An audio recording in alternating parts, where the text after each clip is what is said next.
Assalamualaikum warahmatullahi wabarakatuh. Kenalkan, saya Abu Said Sabtawibawa dari kelompok 14. Saya akan menjelaskan tentang al-istihsan. Al-istihsan secara etimologi berasal dari kata hasuna yahsunu hasanan, yang berarti kebaikan atau lawan kata dari keburukan.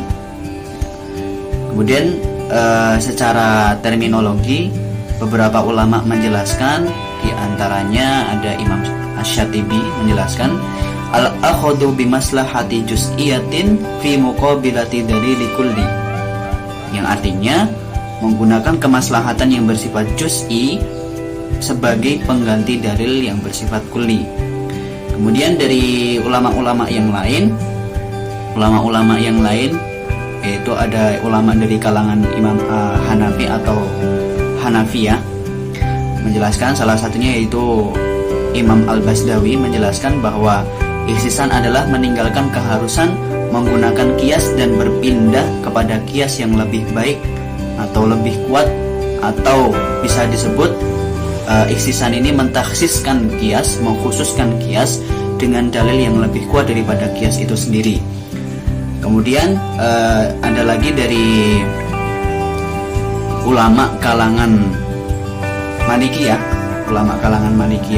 yaitu salah satunya Imam Ibnu Arabi menjelaskan bahwa istihsan itu adalah meninggalkan ketetapan dalil dengan cara mengecualikan dan meringankan karena ada perhitungan yang menentangnya di dalam sebagian dari ketetapannya.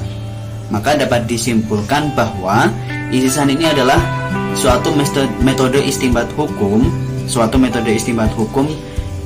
yang dilakukan dengan tindakan meninggalkan apa yang dibuat menjadi konsekuensi dari kias menuju kias yang lebih baik atau lebih kuat. Ya. Al-istihsan di sini terbagi menjadi dua bentuk. Yang pertama yaitu al-istihsan qiyasi, yang kedua istihsan istisnai, al-istihsan istisnai.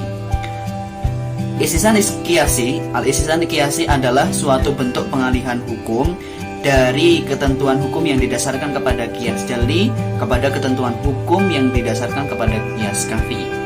Karena adanya alasan yang kuat untuk mengalihkan hukum tersebut. Alasan yang kuat dimaksud adalah untuk kemaslahatan. Ya. Kemudian yang selanjutnya istihsan istisnai. Istihsan istisnai atau al-istihsan istisnai adalah kias dalam bentuk pengecualian dari ketentuan hukum yang berdasarkan prinsip-prinsip khusus. Ya. Di sini terbagi menjadi 5 prinsip. Ya. Dari bentuk al-istihsan yang kedua ini. Jadi terbagi menjadi 5 prinsip. Yang pertama, istihsan dengan nas, maknanya adalah pengalihan hukum dari ketentuan yang umum kepada ketentuan lain dalam bentuk pengecualian. Karena ada nas yang mengecualikannya, baik nas tersebut dari Al-Quran maupun dari As-Sunnah atau Al-Hadis. Yang selanjutnya, istihsan dengan ijma, maknanya adalah terjadinya sebuah ijma, baik yang shorih maupun yang sukuti terhadap sebuah hukum yang menyelisih qiyas atau kaidah.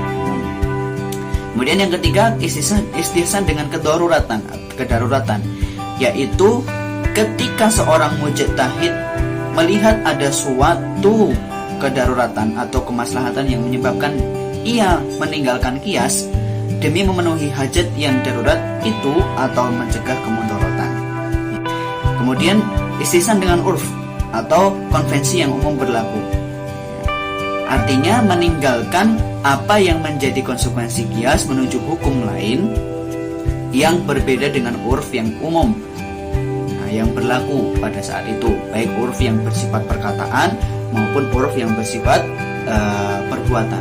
Istihsan dengan maslahah al-mursalah, yaitu mengecualikan ketentuan hukum yang berlaku umum berdasarkan kemaslahatan dengan memberlakukan ketentuan lain yang memenuhi prinsip kemaslahatan.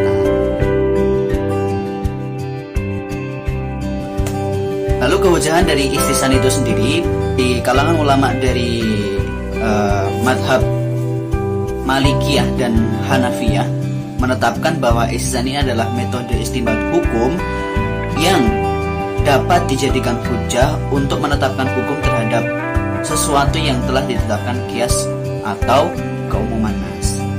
Demikian yang bisa saya sampaikan. Terima kasih. Wassalamualaikum warahmatullahi wabarakatuh.